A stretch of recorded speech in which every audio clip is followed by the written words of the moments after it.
What's up, Tailgaters? You're in the booth with Tailgate Nate today. The road to predict all 136 FBS level college football teams this summer is now taking us into Huntsville, Texas, in one of the newer members to the FBS ranks. The Sam Houston State Bearcats are coming up here for 2025 predictions, and another group of five team entering a new era here in Conference USA. My name is Nate Pope, otherwise known as Tailgate Nate. Thank you so much for clicking on this video and for helping to support the channel. If you would like to support the channel even further, please do what it says below me. Hit that subscribe button. That's the biggest way you can help. And while you're at it, you might as well ring the bell. Turning on notifications ensures that you don't miss an upload during prediction season, especially not one for your favorite team. I'm a sports media graduate delving into the professional world of the industry, and if you would like to see all the cool stuff I get to do while still being up to date what goes on this very YouTube channel, then please give me a follow at TailgateNate29 on Twitter, Instagram, and you can even email me, tailgatenate29@gmail.com. I want to thank you all so much for supporting and interacting with me and the channel in whatever way you may be doing so. And now with all that said and done and out of the way, let us get on to the Sam Houston State Bearcats. Yes, spelled with a K. And I know a lot of people just call them Sam Houston. So that's how I'll be referring to them here in this video. But the Bearcats have a new yet familiar face at the head coaching position. This is not a current picture. This is a very old picture of Phil Longo, who is now going to be the head coach of this program. Yes, he did have a stint with this program back from 2014 to 2016 when they were in the FCS as an offensive coordinator and quarterback coach. In fact, since coaching LaSalle in 2004 to 2005, this is Phil Longo's first head coaching job, but he has been everywhere, most recently serving as the OC at Wisconsin over the past couple of seasons. He brings a world of experience and overall just a great guy, great personality into the Sam Houston State team, who lost Casey Keeler over the Temple. How do we do predictions here on the channel? Well, we are going to go through a roster overview, offense here to the left, defense here to the right, and at the end of the video, we will go through the Bearcat football schedule. I'll give it a game-by-game preview and prediction, and this video overall is here to tell all of you what I think about the Bearcats here in 2025. Some numbers right below me I want you to be aware of. Returning production numbers are according to ESPN, and they factor in portal additions up to a certain percentage. What's more, recruiting and transfer portal ranks class of 2025 are according to 24/7 Sports. Let's slide on over here and talk about your offensive coordinator, Zach Patterson, as we are now diving on into discussing the Sam Houston offense. You look down below, 56% returning production. It shows you there are some really good pieces coming back, and that includes their quarterback in Hunter Watson. Hunter Watson last season for this team, 1,811 yards, 12 touchdowns, and 8 interceptions. To be perfectly honest with all of you, I think Hunter Watson is a lot more capable than that at the quarterback position. I think he can provide a ton more things. Only 6.4 yards per pass attempt. I think that can definitely increase. I think he can easily hit 2,000 yards. In fact, I think he can easily hit 2,500.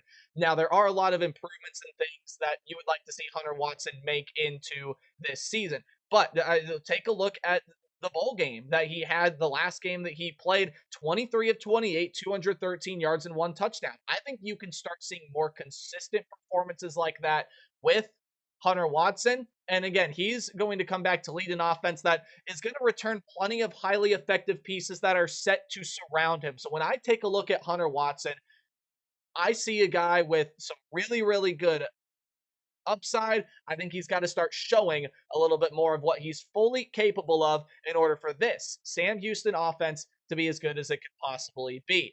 I did say he had some highly effective pieces returning around him. Well, none of those will be in the running back room, at least returning from last season.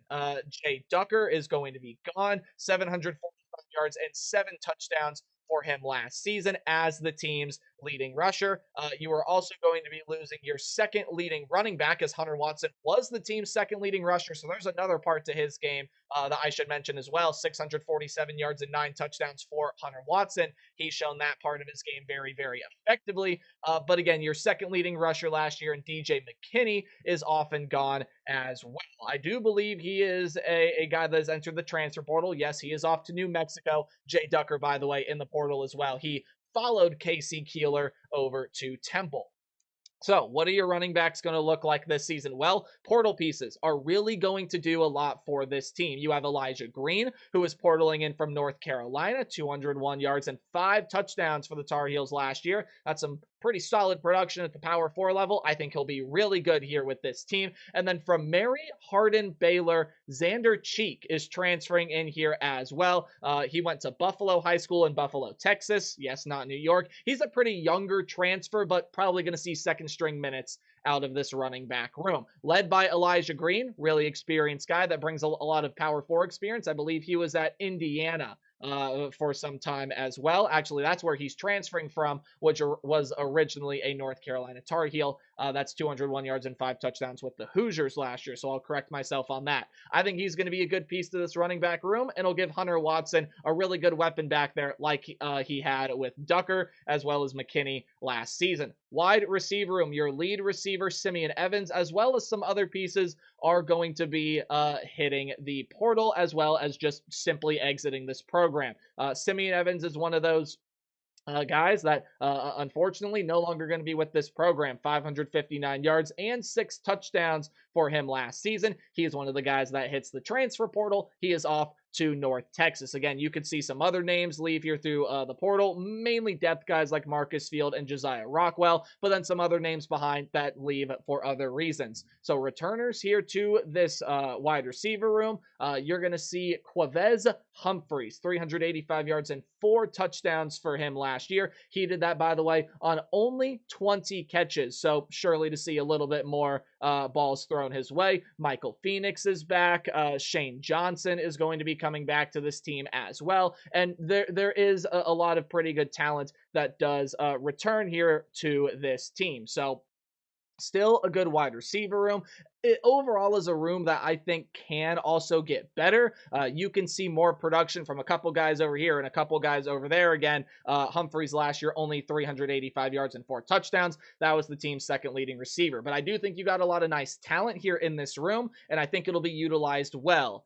As well as the tight end room. You do lose your lead tight end last season. That was Elijah Sohn. He is going to be gone, but the tight end room still has some good, solid pieces in it.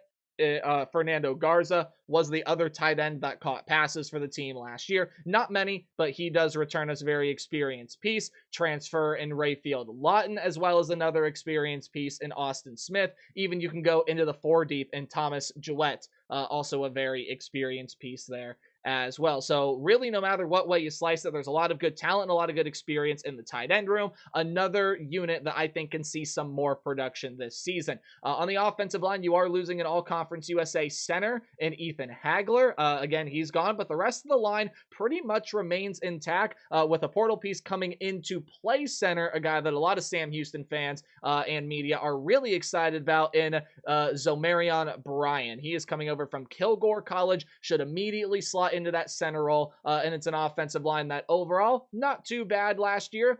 30 sacks allowed, though, you can definitely get that number down. So when I take a look overall at this offense, there is some change, obviously, with the wide receiver and the running back room. But if Hunter Watson starts to develop a little bit more, especially of that passing potential, he's going to be a dangerous rusher, absolutely. But if he can start to develop that passing potential, you're going to see this wide receiver room feed off of that. I think you're going to get your tight ends a little bit more involved as well. Offensive line, again, replacing Hagler is not going to be easy, but I think they got a solid guy to fill in for it. And if the offensive line can improve from what they were last year, again, Sam Houston was the team that surprised last season. Not a lot of people thought this team was going to be a 9-win club, but Sam Houston has a lot of good talent to work with offensively, and I like a lot of the pieces that they do possess. However, defensively, there is going to be a lot that has to fill in. Freddie Autry Lindsay is going to be coaching the defense this year as your defensive coordinator. This is a defense that, as you see down here,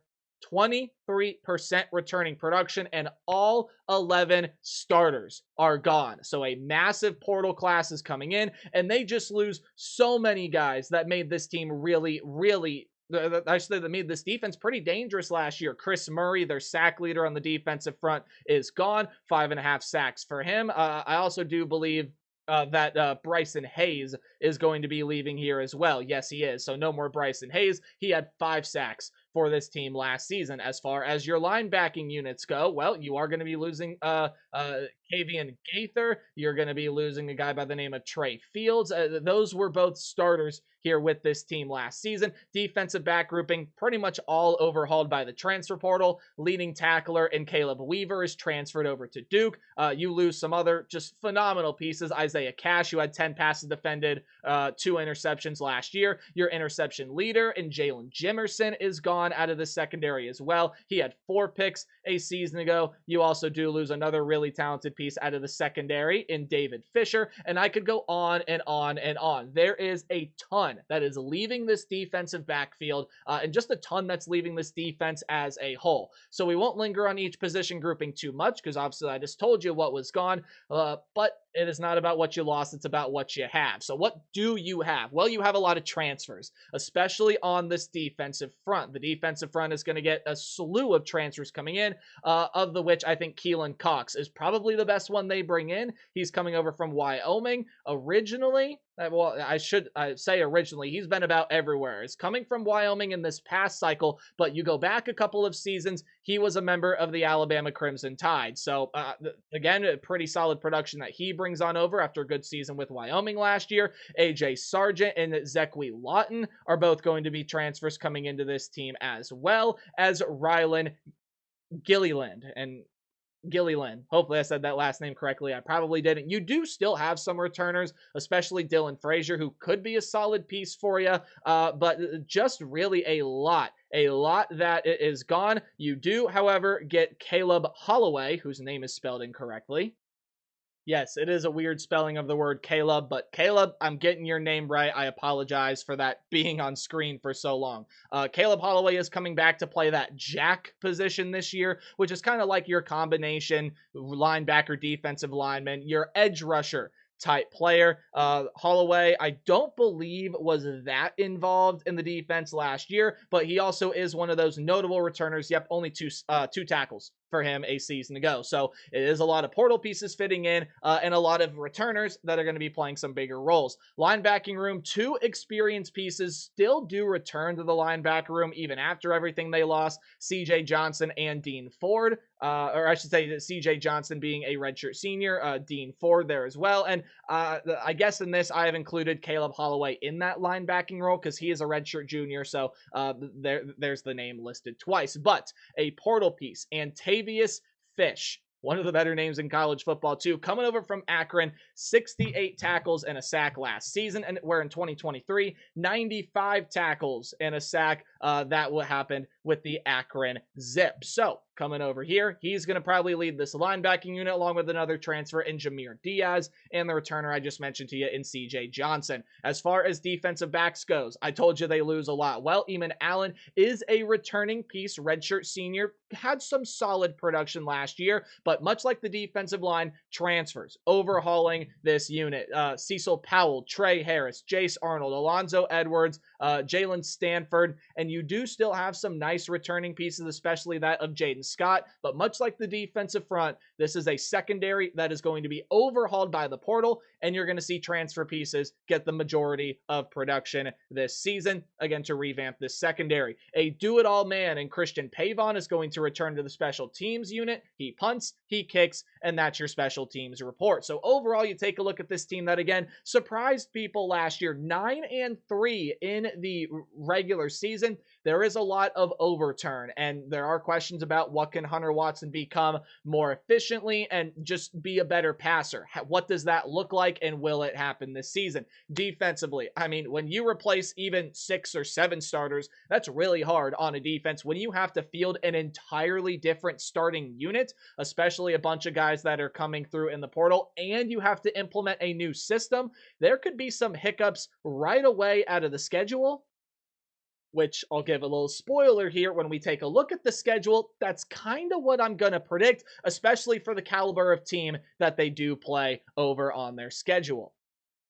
So before we do dive on into the schedule, I had to make a correction there, so that's what the pause was. Let's look down below here at some odds courtesy of FanDuel, just to provide some context to how good the odds makers think Sam Houston is going to be this season. And, well, not really all that impressive, although they do have one of the higher odds. They're in the top half in order to win Conference USA. That's plus 1,000, really not that long of odds. They do have some pretty sizable odds to get into the playoff, though, at 8,000. Highest you can get on FanDuel to get into the college football playoff is 10,000. And Vegas just not a big believer in this team. Even after a 9-win season with a new system and all the returning pieces, 4.5 is simply that over-under win total, which I'll come out here and admit, I even think that that's pretty low. Now, the schedule does have a lot of hiccups, and there can be a lot of parity within Conference USA, especially in teams that are going to sit in the mid ranks of this conference. Western Kentucky, though, is a team that is going to sit at the top. Even though Western Kentucky has also got to replace a ton of pieces this season, this has consistently been one of the most talented teams in Conference USA, and that's not going to change this year. Yes, they have an overhaul at the quarterback position. Maverick McIver is a great transfer coming over from Abilene Christian, and I like a lot of their other offensive portal pieces as well. Defense kind of like Sam Houston here is going to be overhauled, not as much as what you will see with this Bearcats program, but it is still going to have a ton of new pieces in from the transfer portal, although I like what they did, and I think overall this is a Western Kentucky team as Tyson Helton continues to do some really good things here with this program.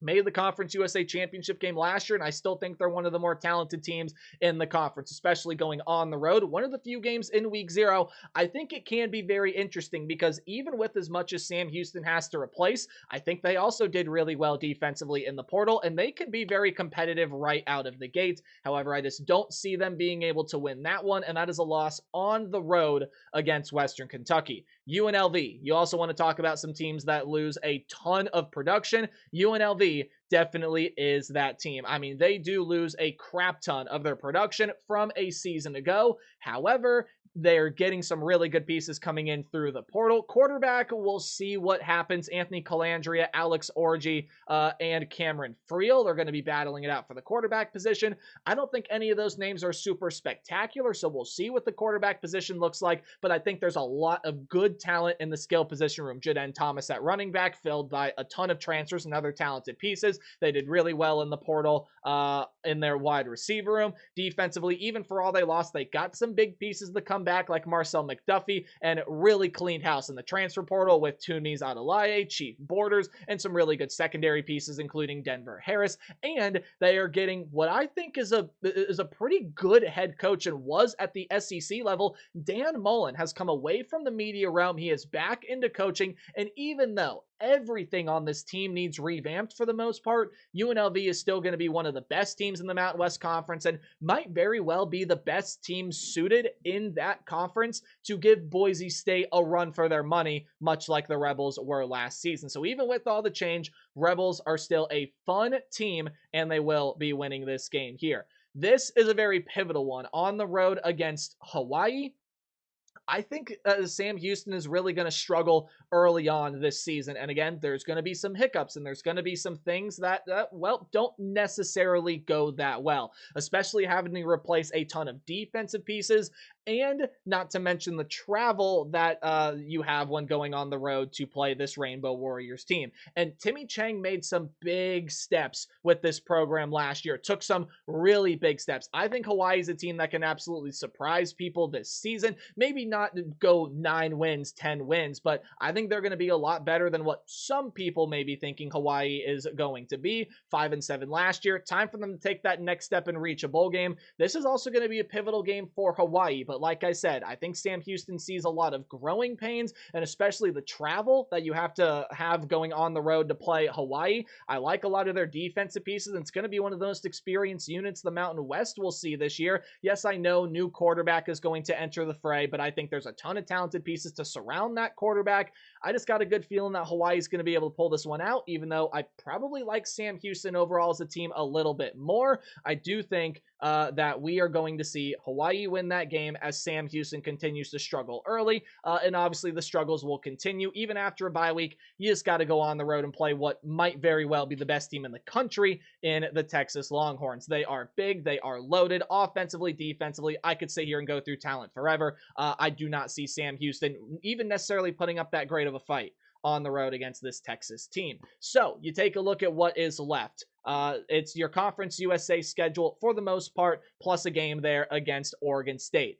I think things are really going to start picking up when Sam Houston gets into conference play, because as far as conference teams goes, I still think overall this is one of the more talented units, and I think they are going to reflect that in conference play. It starts out with a win here against New Mexico State. Hallelujah. You finally get your first win of the season, if it hasn't come already against UNLV or Hawaii, probably more than likely Hawaii. But New Mexico State, solid team, I think, going to be this year. Not really a massive fan of some of the talent that this team has, but I think they can see some improvement from last year. Logan Fife coming in at quarterback, Kadarius Callaway coming in at running back with some good wide receiver pieces. Defensively, you get a lot returning in the middle of that defense in the second unit, that linebacker room, especially Tyler Martinez, redshirt senior, really good player, some other good players, and even some graduates that are on that defensive side.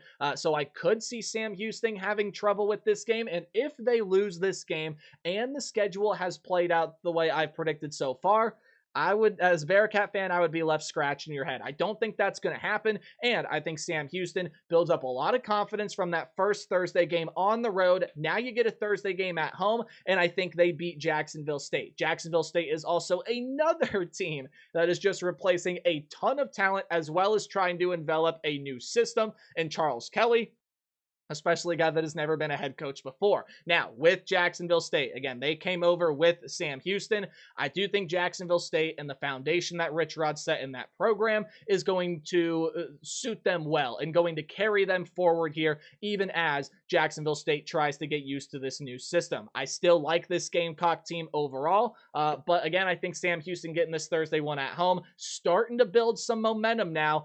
They get their second midweek game at home. It's against UTEP, and again, I'm a big fan of Scotty Walden. I really like what he did with UTEP last year, even though there wasn't a lot of success. I like the system he's implemented, and I think you're going to see that take a step forward this year with Skylar Locklear coming back at quarterback, and some pretty solid defensive pieces. But with Sam Houston building momentum now, I just don't see UTEP being able to win this game. And then even after the bye week, the momentum continues on Halloween. It is a put up or shut up year for Sonny Coombe. Louisiana Tech has got to be able to take it up a notch from where they have been over the previous couple of seasons, because it has not been pretty